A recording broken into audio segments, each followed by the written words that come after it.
Kalau soal makan anjing, sifat manusia seperti anjing, saya rasa tidak ada. Itu saya rasa kamu ngarang-ngarang. Orang di luar daripada orang Islam rata-rata makan anjing, tetapi sifatnya tidak ada seperti anjing.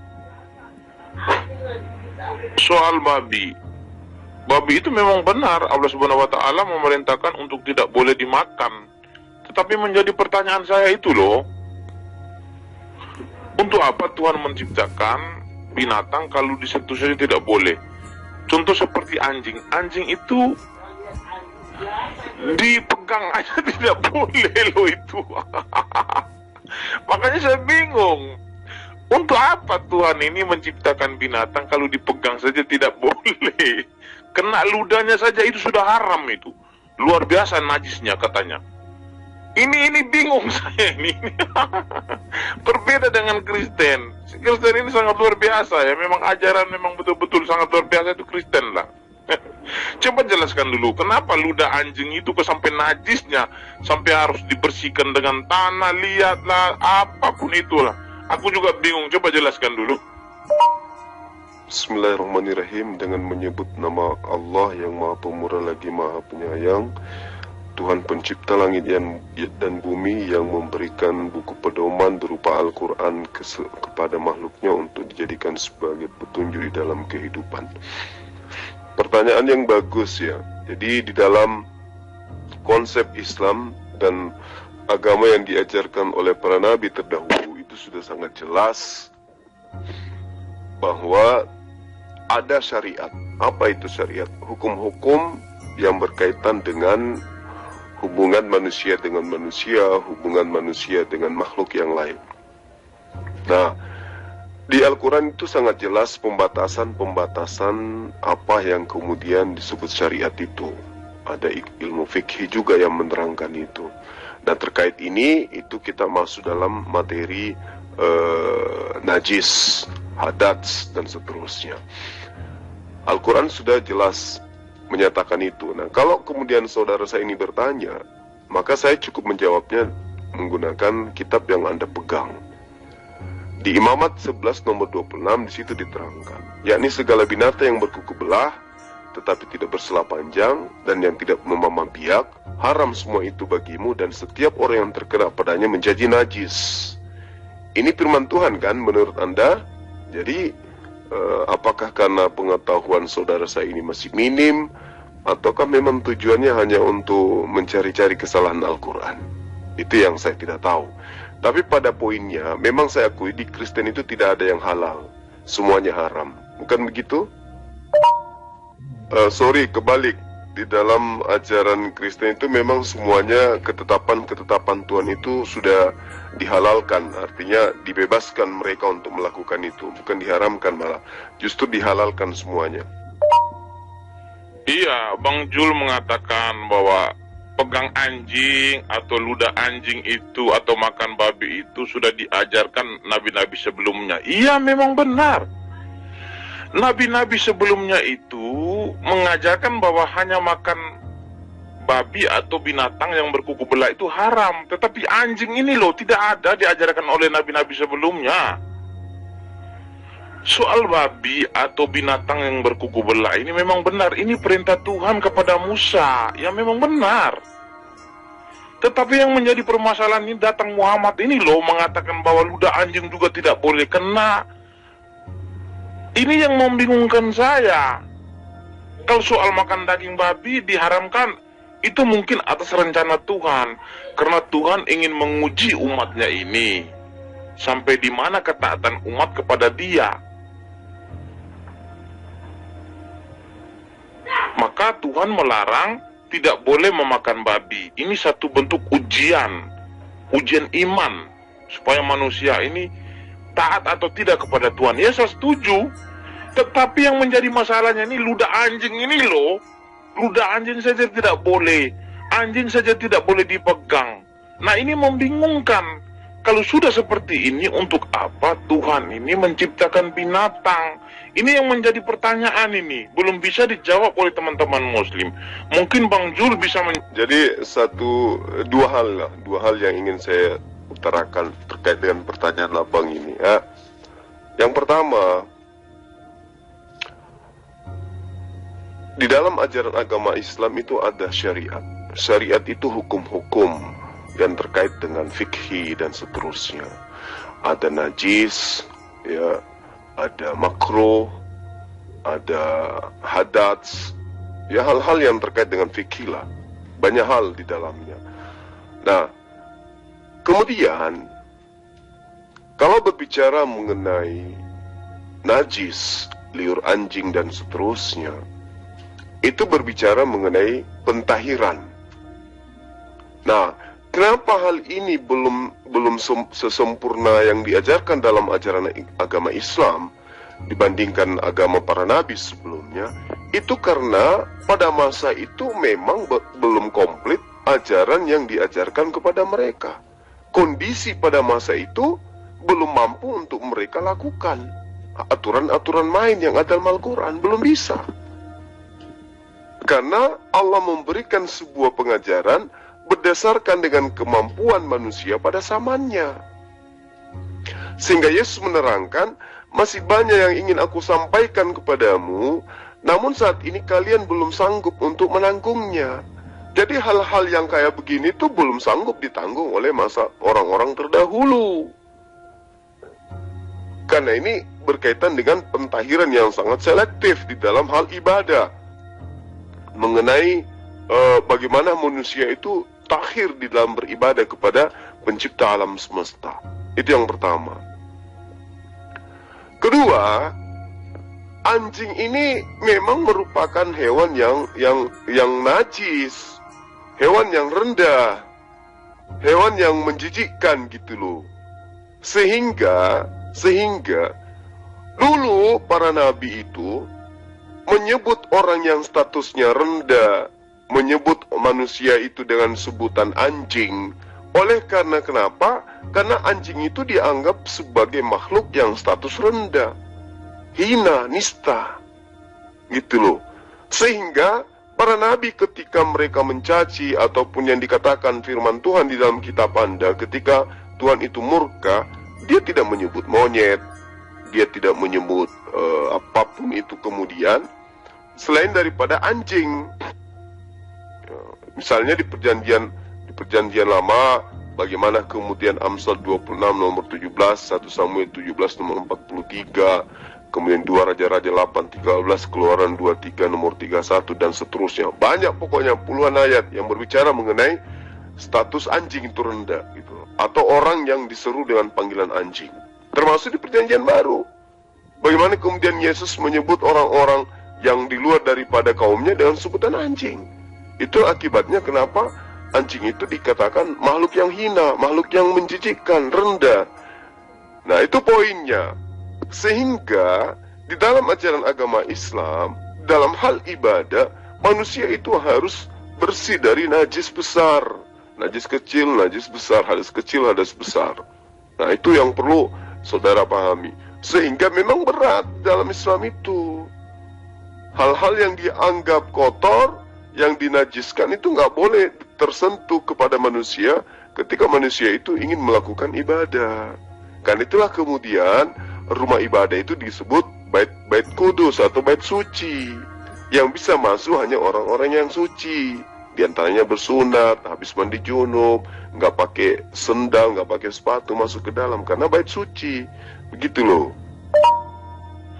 Yesus memang benar mengajarkan masih banyak yang ingin kusampaikan kepada kalian, tetapi kalian tidak dapat menanggungnya. Iya benar, tapi itu secara tertulis. Yang anjing ini tidak tertulis. Nah, sekarang kalau memang umat Islam mengharamkan anjing ini, ludahnya saja juga tidak boleh, pegang saja juga tidak boleh, apakah itu atas perintah Allah Subhanahu wa taala ataukah bukan? Atau ini hanya perintah-perintah daripada manusia-manusia, bukan perintah Allah Subhanahu wa taala? Itu soal anjing. Nah, kalau anjing ini dinajiskan, dipegang saja tidak boleh, binatang dipegang saja tidak boleh, pertanyaan saya ini, untuk apa loh Tuhan ini menciptakan binatang? apa gunanya binatang ini diciptakan? Karena binatang ini diciptakan untuk berdampingan dengan manusia, hidup bersama-sama. Karena kehendak Allah itu, manusia itu hidup rukun dengan ciptaan yang lain. Tetapi apabila manusia sudah menajiskan binatang ataupun ciptaan yang lain, lalu untuk apa ciptaan yang lain yang dinajiskan ini diciptakan Tuhan? Ini yang menjadi pertanyaannya. Soal anjing itu adalah binatang yang paling rendah, mungkin yang dimaksud Bang Jul ini rendah bukan dimaksud secara harafiah, tetapi secara kiasan ataupun metafora, bukan secara harafiah. Kalau secara harafiah saya katakan justru anjing ini binatang yang paling mulia, bersahabat dengan manusia, hidup bersama-sama dengan manusia di dalam rumah. Kelakuan anjing ini sama seperti manusia. Apa yang disuruh dia ikut. Coba binatang-binatang yang lain seperti kucing. Kucing itu makhluk yang paling bodoh. Binatang yang terpintar adalah anjing. Mungkin yang Bang Jul maksud rendah ini bukan rendah secara harafiah, tetapi metafora ataupun kiasan. Pertanyaan saya itu begini loh. Untuk apa Tuhan menciptakan binatang kalau itu untuk diharamkan, sedangkan Tuhan menciptakan binatang ini untuk hidup berdampingan dengan manusia? Jadi begini loh, kalau misalnya saudara ini bertanya untuk apa Tuhan menciptakan binatang kemudian diharamkan loh, harusnya sahabat saya ini bertanya tentang apa yang tertuang di Perjanjian Lama. Di Perjanjian Lama kan itu banyak data-datanya. Bagaimana kemudian pengharaman terhadap binatang-binatang yang diharamkan memang di dalam Perjanjian Lama kan ada. Di Perjanjian Lama itu kan jelas. Seperti misalnya di dalam Imamat 5 nomor 2, ya. Atau bila seorang kena kepada sesuatu yang najis, baik bangkai binatang liar yang najis, atau bangkai hewan yang najis, atau bangkai binatang yang mengeriap yang najis, tanpa menyadari hal itu maka ia menjadi najis dan bersalah. Artinya yang dikatakan syariat memang itu sudah ada sejak dari nabi-nabi terdahulu. Nah, di ayat 3 di Imamat 5 itu, di nomor 3 maksud saya, atau apabila ia kena kepada kenajisan atau tum'ah di dalam bahasa Ibrani, berasal dari manusia, dengan kenajisan apapun juga ia menjadi najis tanpa menyadari hal itu, tetapi kemudian ia mengetahuinya maka ia bersalah. Jadi jangankan terhadap binatang, ya, dari diri manusia saja itu ada kenajisan. Seperti Anda terkena kotoran manusia, itu dihitung najis itu. Jadi bukan hanya yang bersumber dari binatang, termasuk anjing, bukan. Ya, bahkan kalau Anda lebih jeli lagi melihat di dalam kitab Perjanjian Lama, orang keseluruhan itu bisa najis loh. Misalnya orang haid. Orang yang haid dalam Perjanjian Lama, apapun yang tersentuh itu menjadi najis. Tempat tidurnya nggak boleh kita sentuh. Pakaian yang pernah dia pakai pada saat dia haid, itu nggak bisa kita sentuh karena kita akan kena hukum najis juga. Selama 7 hari loh itu.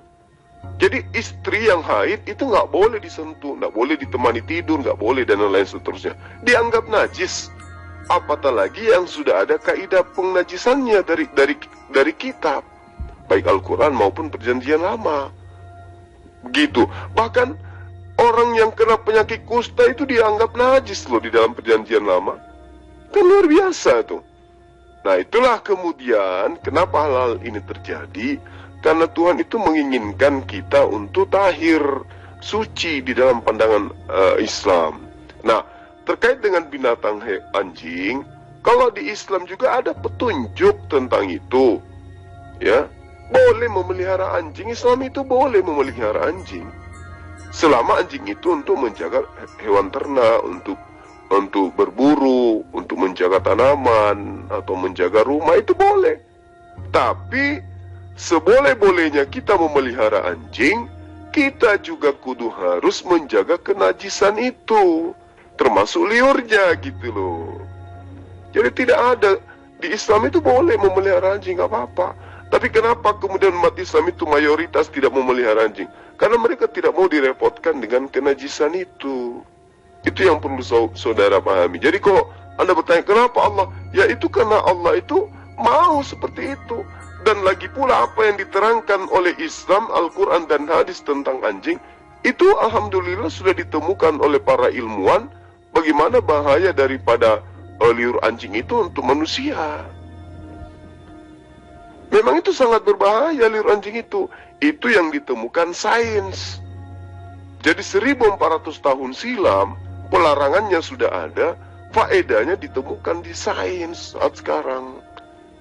Ya, itu yang pernah saya baca, bagaimana kemudian seorang profesor emeritus mikrobiologi yang menerangkan bahwa pada liur anjing itu sangat membahayakan kepada manusia, utamanya manusia yang memiliki luka di badan kemudian dijilat oleh anjing, itu sangat berbahaya gitu loh. Itu yang perlu Anda pahami.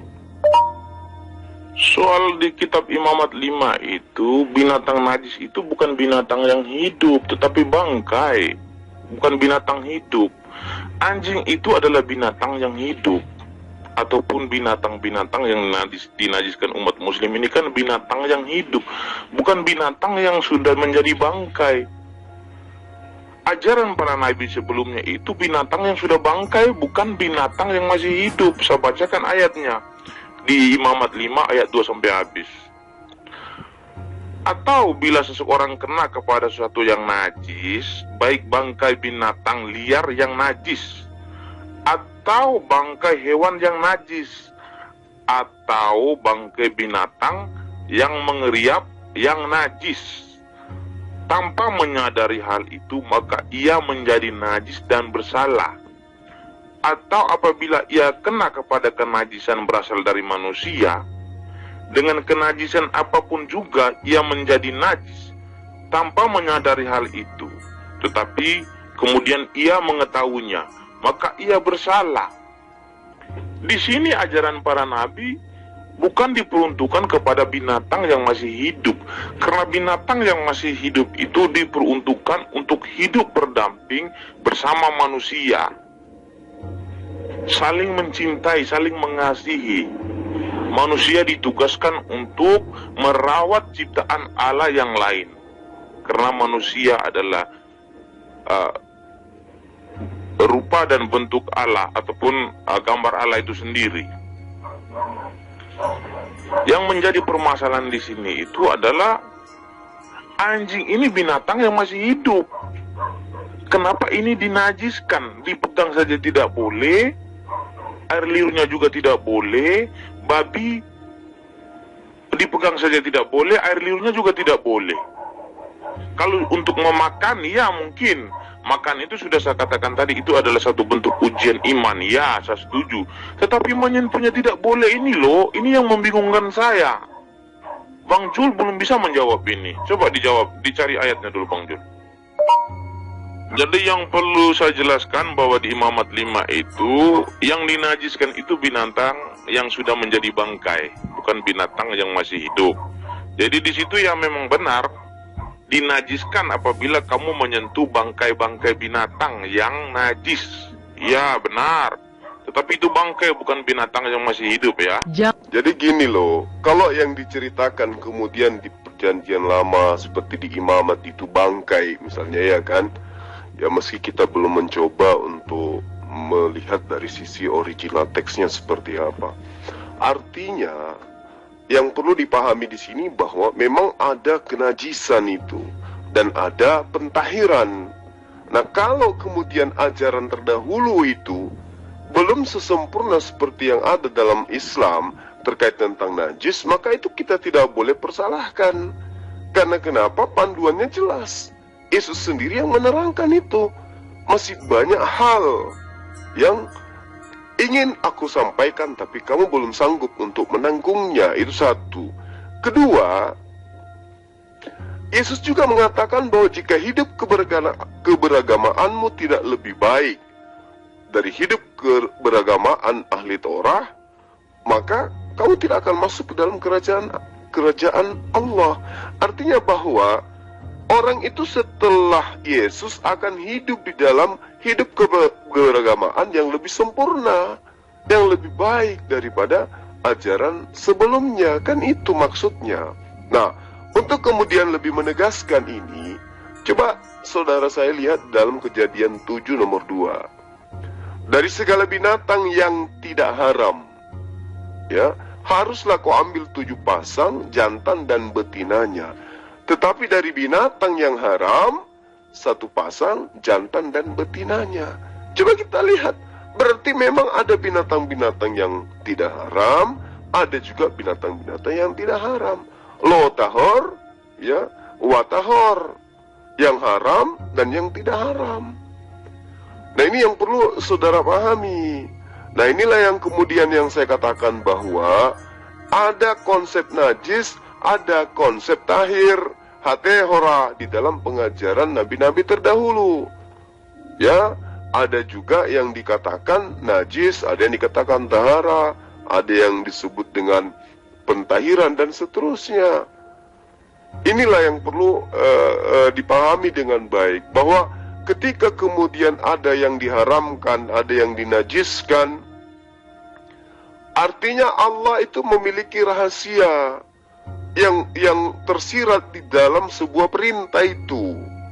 Itu makanya yang saya katakan kepada sahabat saya tadi, bahwa Al-Quran menerangkan bagaimana kemudian anjing itu tidak baik, dalam arti kata bagi kehidupan manusia, ya.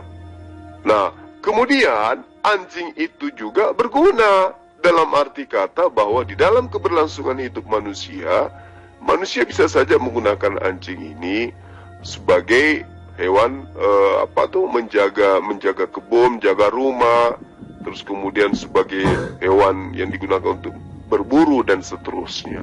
Nah, apakah kemudian Allah tidak punya alasan kenapa menajiskan anjing ini? Allah punya alasan. Karena itulah kemudian seorang profesor yang saya katakan tadi dari Universitas Namen Belgia itu menerangkan bahwa di dalam liur anjing itu ada bakteri Capnoctophaga canimorsus. Ini coba Anda lihat di Google, kalau boleh saya arahkan Anda ke sana. Coba Anda lihat bagaimana kemudian virus ini, bakteri ini sangat berbahaya loh. Ya, sangat berbahaya. Kenapa? Karena bisa mengakibatkan kematian pada orang yang punya luka kemudian dijilat oleh anjing. Capnoctophaga canimorsus, mudah-mudahan saya tidak keliru. Itu bakterinya gitu loh. Bakteri inilah yang kemudian yang menyebabkan kematian apabila terkena kepada luka manusia. Sangat berbahaya gitu. Inilah alasannya, salah satunya kenapa dinajiskan. Jadi sangat mulia apa yang diajarkan oleh Allah itu melalui perantaraan para nabi. Karena itulah kemudian ya, mau tidak mau, suka ataupun tidak, Islam mengakui bahwa liur anjing itu najis. Gak boleh tersentuh oleh manusia. Dan kalaupun tersentuh, maka diajarkan cara pentahirannya. Begitu loh sahabat saya, ya. Hadis Rasulullah Muhammad SAW itu sangat jelas menerangkan bagaimana kemudian umat Islam itu boleh menggunakan anjing itu sebagai binatang berburu atau binatang yang berjaga-jaga gitu. Kalau di Al-Quran itu diterangkan, ada juga di Al-Quran, ya, cuman saya agak-agak lupa dalilnya. Yang pastinya ada dalam Al-Quran yang menerangkan tentang itu. Bagaimana kemudian Allah Subhanahu wa Ta'ala bertanya kepada Rasulullah, mereka bertanya kepadamu ya Muhammad, apakah yang dihalalkan bagi mereka? Katakanlah yang dihalalkan bagimu adalah makanan yang baik dan buruan yang ditangkap oleh binatang pemburu. Nah, binatang pemburu di sini anjing, ya. Binatang berburu di situ anjing, makanya dikatakan kalb, ya, berburu. Kata kalb itu artinya kalbun, ya, larinya ke anjing. Artinya binatang yang tertangkap oleh anjing karena diburu, karena anjing sudah dipelihara sebagai binatang buruan, diajak untuk berburu, maka itu nggak apa-apa dimakan. Itu Al-Quran berbicara mengenai anjing juga. Nah, kalau hadis Rasulullah Muhammad SAW jelas mengatakan bahwa umat Islam itu boleh memelihara anjing, boleh, nggak apa-apa, selama umat Islam itu mampu kemudian menjaga dan mentahirkan diri mereka dari kenajisan anjing itu. Manit tahaz kalban, nah itu berbicara mengenai anjing. Kalban itu berbicara illa kalba masyiyah au saidin au zar'in dan seterusnya. Pokoknya intinya dalam hadis Muslim itu diterangkan bahwa siapa yang memelihara anjing, ya, kecuali anjing itu untuk menjaga ternak, berburu dan menjaga, maka akan dikurangi pahalanya. Kecuali anjing dipelihara untuk memelihara ternak, untuk berburu, untuk berjaga-jaga, itu boleh. Itu kaidahnya di Islam. Kejadian 7 ayat 2 itu tentang binatang haram yang dinaikkan Nuh ke atas baterainya itu bukan binatang yang haram untuk dipegang atau binatang yang haram air liurnya kena, tetapi yang dimaksud itu adalah binatang yang haram untuk dimakan. Di situ tidak ada tertulis bahwa binatang haram itu air liurnya ataupun dipegang juga tidak boleh, tidak ada itu. Kalau kita sinkronkan dengan Imamat 11, yang dimaksud binatang haram di sini adalah haram untuk dimakan. Jadi berbeda dengan ajaran Muhammad, berbeda. Soal air liur anjing, ketika dia menjilat kaki orang yang luka, malah bisa menimbulkan luka yang lebih besar. Saya katakan tidak, secara realita terbukti. Orang-orang yang memelihara anjing ketika mereka luka, ketika anjing menjilat lukanya itu malah sembuh. Ini secara realita loh. Justru di daerah kami ini ketika kaki orang luka, kami kasih kepada anjing, dia jilat, sembuh. Jadi kalau Bang Jul mengatakan bahwa ludah anjing itu bisa menyebabkan kaki orang itu bisa lukanya lebih besar, saya katakan tidak, secara realita itu. Allah Subhanahu wa Ta'ala kalau dia mengharamkan binatang ini untuk dipegang juga tidak boleh, air liurnya juga tidak boleh. Lalu bagaimana binatang ini diciptakan? Untuk apa binatang ini diciptakan?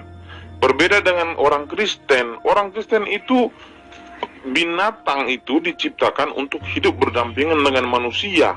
Berbeda jauh. Kami tidak pernah mengharamkan binatang. Kami tidak pernah mengharamkan sesama manusia. Tidak pernah mengharamkan sesama ciptaan Tuhan. Dan terbukti di kitab Kejadian 1 ayat 26. Itu perintah Tuhan kepada umatnya atau kepada ciptaan, yaitu ciptaan yang tertinggi derajatnya, yaitu manusia.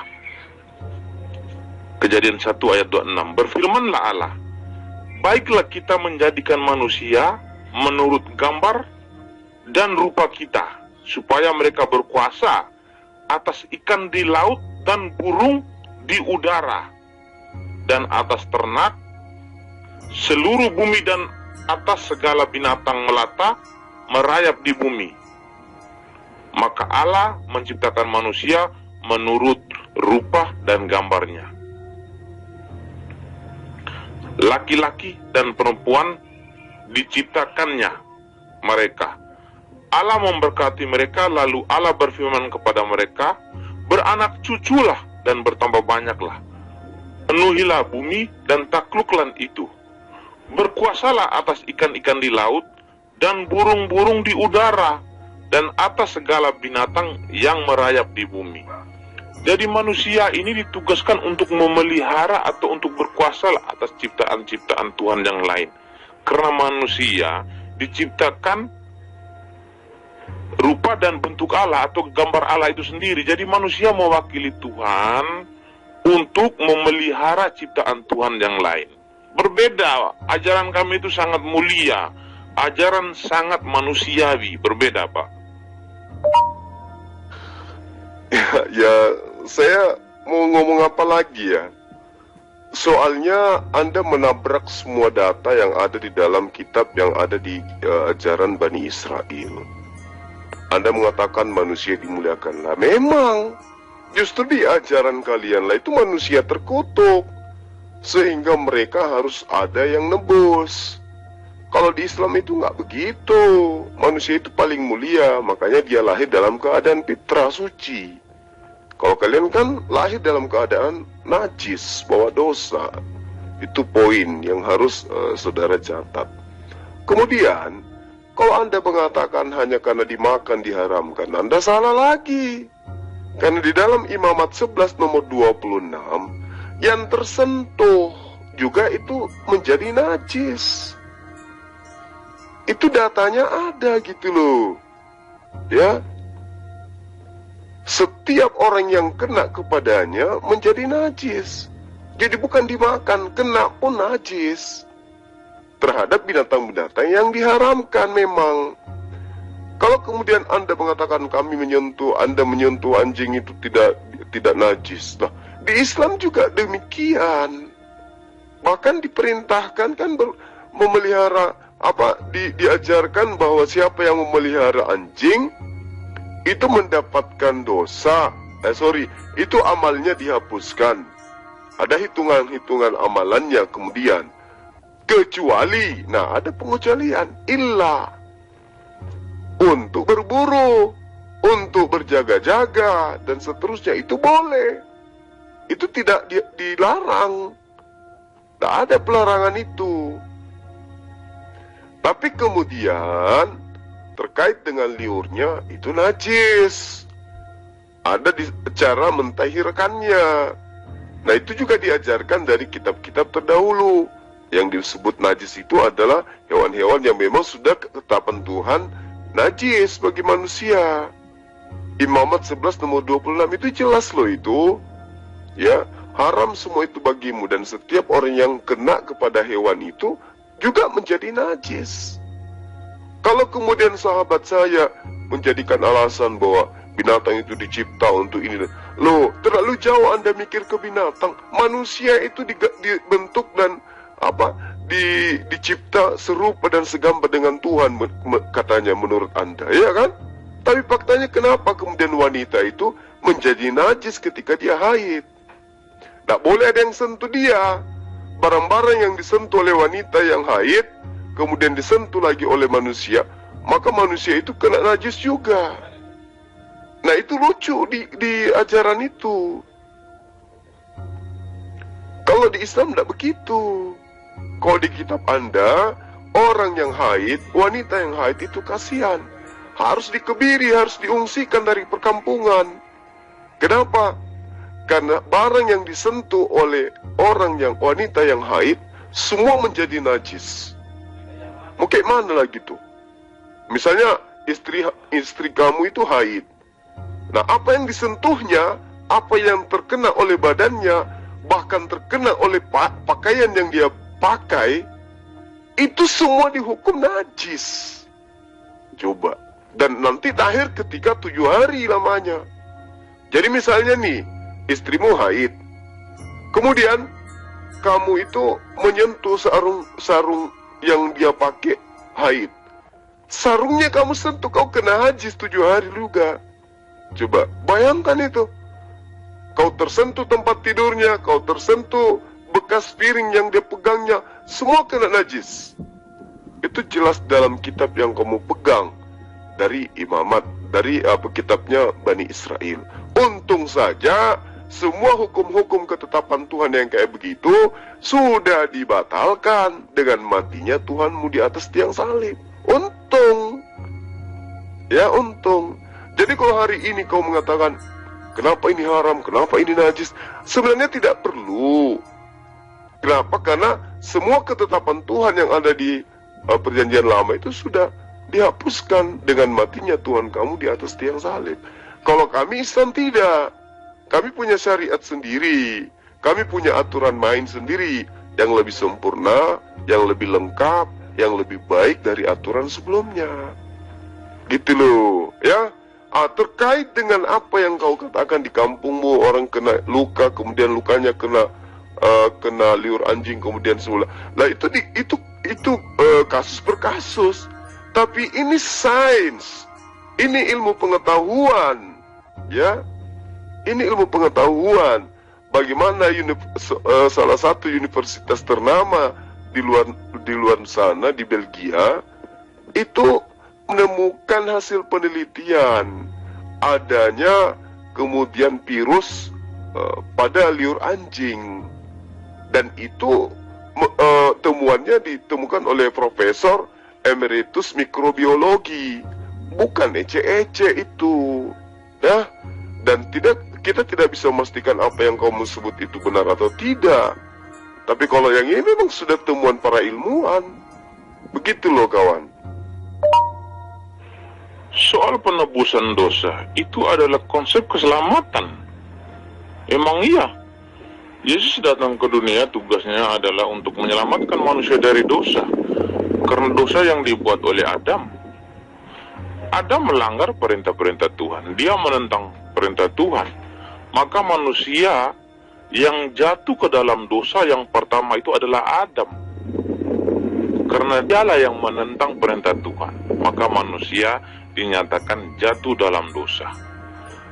Maka ketika Bapa dari seluruh manusia sudah jatuh dalam dosa, maka anak-anaknya menjadi label pendosa. Jadi Yesus datang ke dunia untuk menebus label dosa tersebut supaya manusia akan dibangkitkan untuk hidup bersama-sama dengan Tuhan di atas kerajaannya, yaitu di surga. Itu adalah tugas Yesus untuk menyelamatkan manusia dari dosa.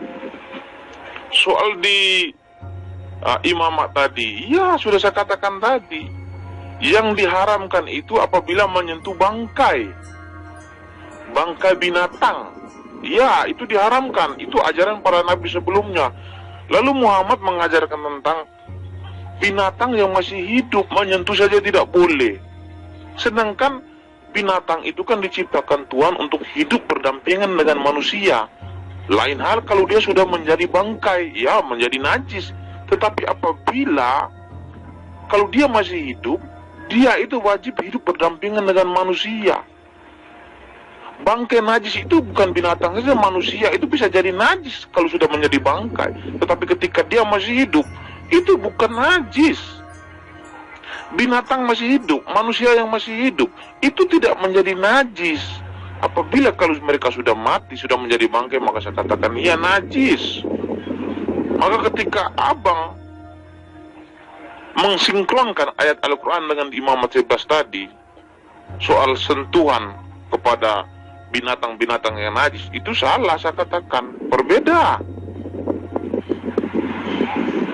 Soal abang mengatakan secara sains kalau tidak sesuai dengan realita, lalu untuk apa dipercaya? Sains itu harus sesuai dengan realita. Bukti dan kenyataannya, orang Buddha, Hindu, Kristen, mereka memelihara anjing, satu pun tidak ada yang terjadi seperti Bang Jul katakan. Itu perkataan saya katakan konyol, perkataan tidak mendasar, hanya mengatakan sains di Belgia ataupun di negara mana yang menemukan itu. Kalau sains saja tidak sejalan dengan realita, untuk apa dipercaya sains? Kami langsung mempraktekkan, menyuruh anjing jilat kaki kami yang luka. Pada kenyataannya luka kami sembuh. Nah itu baru dikatakan dipraktekkan secara realita. Luar biasa. Soal air liur anjing ataupun ludah anjing ataupun dipegang anjing saja tidak boleh, itu atas perintah Allah Subhanahu wa taala atau ke perintah manusia. Kalau memang perintah Allah Subhanahu wa taala, coba Bang Jul bacakan ayatnya biar saya cari di sini. Ini saya masih nunggu ini soal ayat ini. Yesus datang itu untuk mengajarkan ketetapan-ketetapan Tuhan.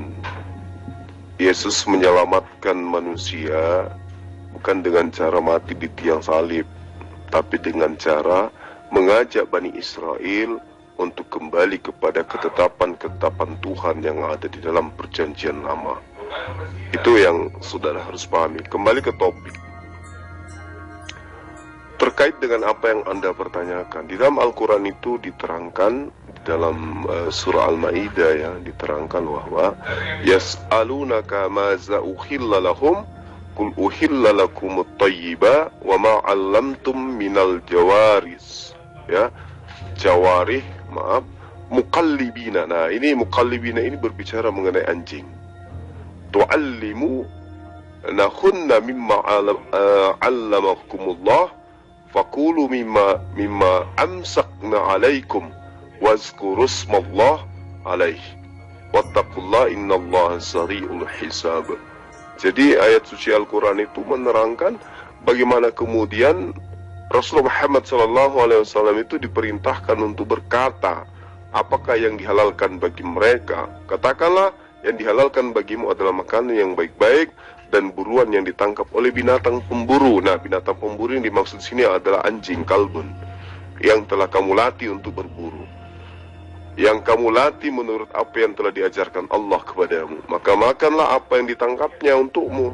Jadi makanan atau hasil buruan yang didapatkan oleh binatang yang sudah dilatih untuk berburu itu boleh kita makan. Nah, kemudian terkait dengan anjing, tidak ada pelarangan kemudian mengharamkan menyentuh anjing, nggak ada. Yang ada itu tersentuh najis, tersentuh liurnya, itu najis.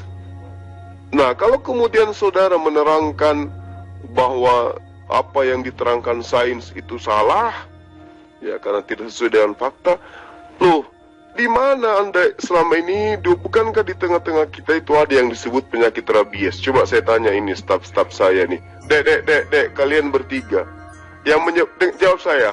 Yang menyebabkan orang kena penyakit rabies itu apa? Anjing kan? Ya. Karena disentuh sama bulunya atau karena digigit? Digigit itu ada liurnya kan? Nah itu, makanya Islam itu melarang menajiskan itu liur anjing.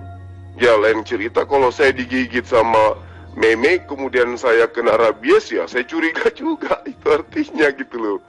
Ya, yang pastinya liur anjing itulah yang menyebabkan rabies. Oh, kamu katakan tidak apanya. Itu nggak boleh tuh. Kalau di dalam Islam terkait dengan anjing itu diterangkan siapa yang memelihara anjing itu boleh memelihara anjing itu untuk menjaga hewan ternak, untuk berburu, untuk menjaga tanaman, untuk berjaga-jaga, itu boleh. Tapi kalau bukan karena itu lalu pelihara anjing, maka pahalanya setiap hari itu berkurang. Gitu loh, ya. Jadi tidak ada yang menistakan anjing di dalam Al-Quran itu, tidak ada menistakan anjing. Jadi Allah membuat sebuah ketetapan itu pasti ada faedahnya bagi manusia. Itu yang perlu saudara pahami. Saya kira cukup begini dulu ya, karena kebetulan saya ada kegiatan kawan. Ada kegiatan jadi saya harus tinggalkan kantor dulu. Saya ditunggu dari teman-teman saya ini. Ya saya harus adalah kegiatan yang tidak mesti saya sampaikan di sini. Begitu ya meme ya. Nanti kita lanjut lagi ya kawan ya. Salam beda Tuhan.